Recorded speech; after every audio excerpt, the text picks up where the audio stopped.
पिता परमात्मा पूर्ण ब्रह्म सर्व सृष्टि रचनहार कुल मालिक बंदी छोड़ कबीर साहब जी, कबीर देव जी, ये हम सभी आत्माओं के जनक हैं। ये हमारे पिता हैं, ये हमारे हितैषी हैं। हम सभी आत्माएं अपनी गलती के कारण इस काल के जाल में फंस गए। ये काल कौन है? हमारे यहाँ जन्मने और मरने के पीछे ये क्या कहानी है, क्या कारण है? आज हम चाहे कितने ही धनी हों, कितने ही हमारा परिवार संपन्न हो, एक पल में ना जाने क्या हो जाए। परिवार मृत्यु को प्राप्त हो जाते हैं। अक्षेत्र के अक्षेत्रों, भूकंप या किसी अन्य प्राकृतिक आपदा के कारण विनाश को प्राप्त हो जाते हैं। लाखों मनुष्य मर जाते हैं, उनके बच्चे भी साथ ही मृत्यु को प्राप्त हो जाते हैं। और शेष बच्चे ये सोचते हैं कि हम कुशल हैं। परमेश्वर कबीर देव जी ने आकर के हमें ये बताया कि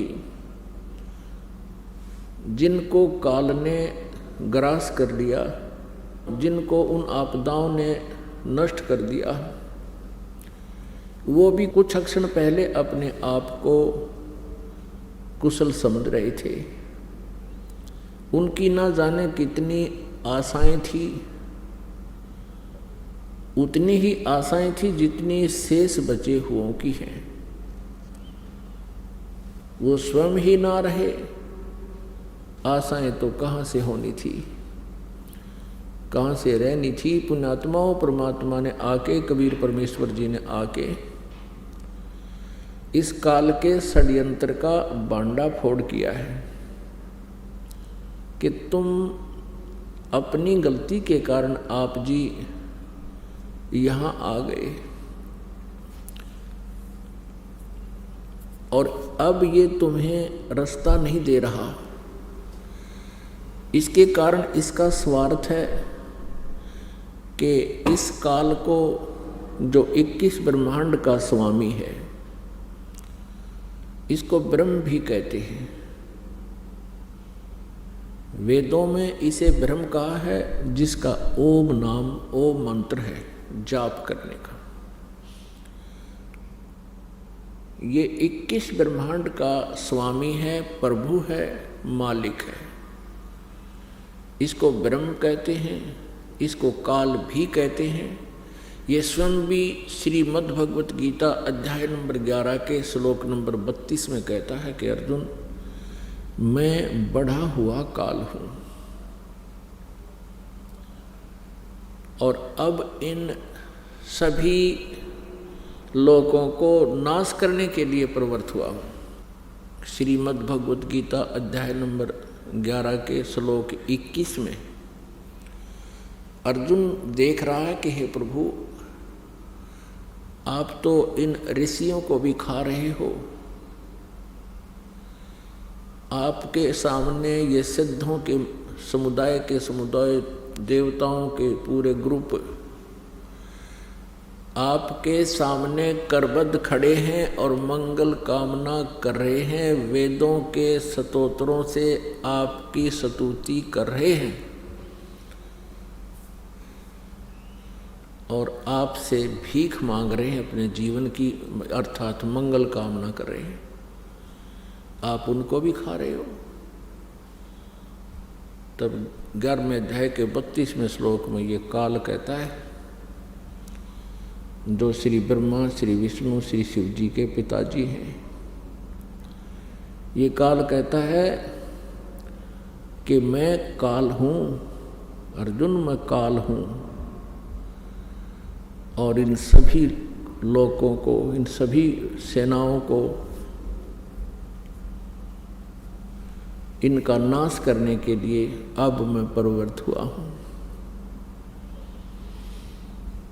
अर्जुन देख रहा है कि कुछ देवता, कुछ व्यक्ति आपकी जाड़ों में लटक रहे हैं, कुछ आपके मुंह में समा चुके हैं। ये काल कौन है? श्री कृष्ण काल नहीं थे। श्री कृष्ण जी ने पहले कभी अपने आप को काल नहीं कहा। श्री कृष्ण जी ने उस गीता के ज्ञान के उपरांत यानी महाभारत के युद्ध के उपरांत अपने आप को कभी काल नहीं कहा, क्योंकि ये काल नहीं थे, ये सतोगुण भगवान विष्णु अवतार थे। और विष्णु जी इतने शांति प्रिय सतोगुण युक्त हैं कि एक बार भृगु ऋषि जी ने भगवान विष्णु जी के सीने में लात मार दी थी। भगवान श्री विष्णु अर्थात श्री कृष्ण जी सतोगुण ने कहा था कि हे ऋषिवर, मेरा सीना वज्र जैसा सख्त है, आपके कोमल पैर को चोट तो नहीं आई। क्या वो महापुरुष जो इतना शांति प्रिय और इतना दयालु है, क्या वो काल हो सकता है? क्या वो अपने आप को काल कह सकता है? जिसको देखकर अर्जुन जैसे योद्धा भी कांप रहे हैं, तो वो श्री कृष्ण नहीं, श्री विष्णु नहीं, वो काल था जो श्रीमद् भगवत गीता जी का ज्ञान श्री कृष्ण जी में प्रवेश करके कह गया, बोल गया। मुख यानी ये शरीर समझो एक यंत्र है, जैसे टेप रिकॉर्डर होता है, और टेप रिकॉर्डर में जो भी जैसी भी कोई कैसेट डाल दी जाती है, फिर वो कैसेट बोलती है, उस कैसेट वाला ही मैटर बाहर बोल रहा है, वो टेप रिकॉर्डर। श्री कृष्ण जी के शरीर अर्थात टेप रिकॉर्डर में इस काल ब्रह्म ने, काल कहो चाहे ब्रह्म कहो, इसने स्वयं प्रवेश करके और अपनी कैसेट चला दी। उसने गीता जी का ज्ञान स्वयं बोला। अपनात्मा तत्व ज्ञान किसे कहते हैं? जिसमें निष्कर्ष निकले, जिस ज्ञान के आधार से गूढ़ रहस्यों की जानकारी हो, उसको तत्व ज्ञान कहते हैं। आध्यात्मिक ज्ञान को समझने के लिए, जानने के लिए कुछ बातें हैं जिनका विशेष ध्यान रखना पड़ेगा। जैसे हमारे पवित्र सदग्रंथ हैं, पवित्र चारों वेद,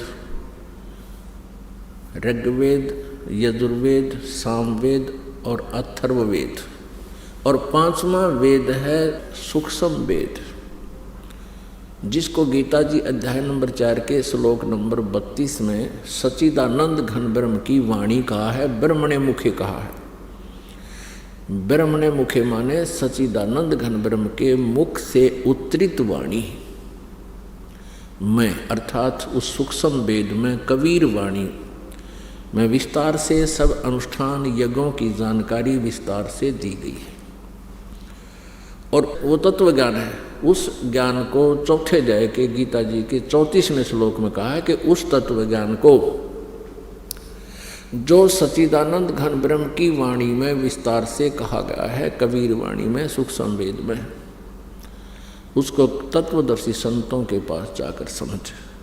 वह ज्ञान श्रीमद् भगवत गीता जी से भी भिन्न है और वो कंप्लीट है, वो पूर्ण ज्ञान है, जिसको गीता ज्ञान दाता भी नहीं जानता। इसलिए उसने ये कहा है कि उस तत्व ज्ञान को, उस परमात्म ज्ञान को, पूर्ण परमात्मा की जानकारी को तत्वदर्शी संतों से पूछो। वो तत्व ज्ञान सुख संवेद और पवित्र 18 पुराण, पवित्र श्रीमद् भगवत गीता और पवित्र सुधा सागर, ये हमारे जो आध्यात्मिक ज्ञान का सिलेबस है, आध्यात्मिक ज्ञान का ये पाठ्यक्रम है, ये सिलेबस है। और कोई भी आचार्य, गुरु, महामंडलेश्वर जी यदि हमारे सिलेबस के आधार से, यानी हमारे पवित्र सद्ग्रंथों में वर्णित ज्ञान को हमें बता रहा है, तो वो ज्ञान है सही। और जो इन पवित्र सद्ग्रंथों में वर्णित ज्ञान के विरुद्ध ज्ञान दे रहा है, अर्थात जो सिलेबस से बाहर, पाठ्यक्रम से बाहर कोई टीचर, कोई अध्यापक पढ़ा रहा है, तो वो उसका ज्ञान सही नहीं है, उसका ज्ञान सिलेबस अनुसार नहीं है, पाठ्यक्रम के अनुसार नहीं है।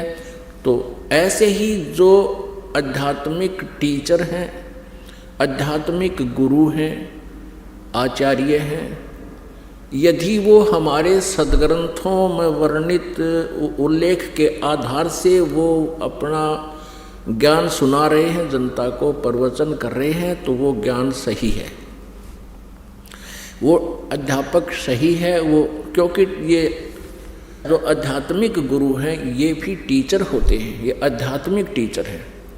और हमारा सिलेबस है ये पवित्र सद्ग्रंथ, इनमें वर्णित विधि और ज्ञान को जो टीचर अर्थात जो आचार्य गुरु हमें बता रहा है, तो वो टीचर सही है, वो आचार्य है। और जो हमारे सद्ग्रंथों के विपरीत ज्ञान दे रहा है, उसको लोक वेद कहते हैं। वो लोक वेद मीन उसका सेल्फ मेड दंत कथा, तो वो ज्ञान निराधार होता है। और जिस प्रकार विद्यार्थियों का नाशक होता है वो टीचर, जो सिलेबस से बाहर का ज्ञान उनके अंदर फीड कर रहा है, ठीक इसी प्रकार वो आचार्य, आध्यात्मिक टीचर, आचार्य गुरु, वो शत्रु है उस मानव समाज का, श्रद्धालुओं का, जो उसके ऊपर आश्रित हैं और वो सद्ग्रंथों के विपरीत ज्ञान दे रहा है। और सद्ग्रंथों में वर्णित, शास्त्रों में वर्णित विधि से विपरीत भक्ति विधि बता रहा है, मनमाना आचरण करा रहा है, वो टीचर ठीक नहीं, वो आचार्य ठीक नहीं, वो शत्रु है आप जी का। अब ये निर्णय करना पड़ेगा कि कौन आचार्य ठीक ज्ञान दे रहा है और कौन गलत दे रहा है। श्रीमद् भगवत गीता अध्याय नंबर 16 के श्लोक नंबर 23 और 24 में स्पष्ट किया है गीता ज्ञानदाता ने कि जो शास्त्र विधि को त्याग कर मनमाना आचरण करते हैं, उनको न तो सुख होता है, न उनकी गति होती है, और न ही कोई सिद्धि को वो प्राप्त होते हैं, अर्थात व्यर्थ। इससे तेरे लिए 24वें श्लोक में 16वें अध्याय के गीत श्रीमद् भगवत गीता अध्याय 16 के श्लोक 24 में तुरंत कहा है, इससे तेरे लिए अर्जुन कर्तव्य और अकर्तव्य की व्यवस्था में कौन सी साधना करनी चाहिए, कौन सी त्याग देनी चाहिए, नहीं करनी चाहिए, उनके लिए शास्त्र ही प्रमाण है। बात खत्म होगी। जो आचार्य या जो श्रद्धालु श्रीमद् भगवत गीता जी को सही मानता है, श्रोधार्य मानता है और इसके पाठ्यक्रम में विश्वास रखता है, और जो आचार्य अपने शिष्यों को, अनुयायियों को ये राय देता है कि गीता जी का नित्य पाठ अवश्य करना चाहिए। तो फिर वो अगर गीता जी के विरुद्ध साधनाएं बता रहा है और गीता जी के विरुद्ध वो ज्ञान दे रहा है, तो वो अज्ञानी